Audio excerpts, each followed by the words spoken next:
Hi guys! 1:30 ng gabi. Nasa kalsada ako kasi magse-service pa ako. Kasi tapos na yung Ramadan, ganito sila. Magpapaayos na sila ng hating gabi kasi may party-party sila mamaya. At maulan, no? Tingnan mo, basa, baha. Oh. Ayan ang tubig. Medyo malayo yung pupuntahan ko. Ayan yung taga-maneho nila, madam. Hatid sundo naman ako.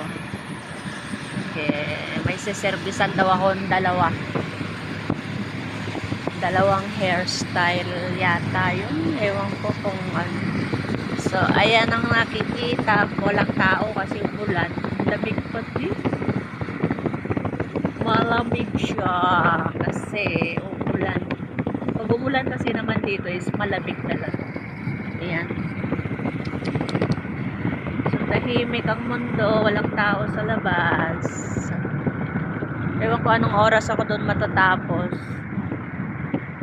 Puyat-puyat, di bale, kasi bukas ay mamaya, madaling araw na kasi dito. So, mamaya siguro, ewan ko anong oras kami magsasara. Naiwan naman yung iba sa salon kasi bukas pa. So, ako lang yung lumabas. Dahil merong ang siservisan na dalawa. So, ayan o, walang tao sa labas. Pero mamaya, puro, tingnan nyo, busy pa yung mga matao na rin yung mall hating gabi, 1:30 ng gabi. So, ayan o, matao pa.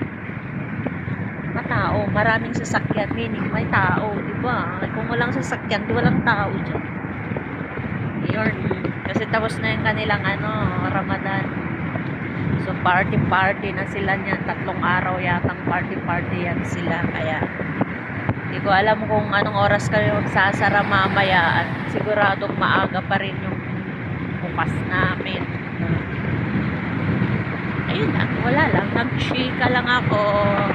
Buhay ng beautician sa Saudi. Yung minsan astang ka, hindi ka natutulog. Parang wala kang kapagod-pagod sa katawan. Yung mararanasan mo yung iidlip ka lang ng mga 30 minutes, tayo na naman.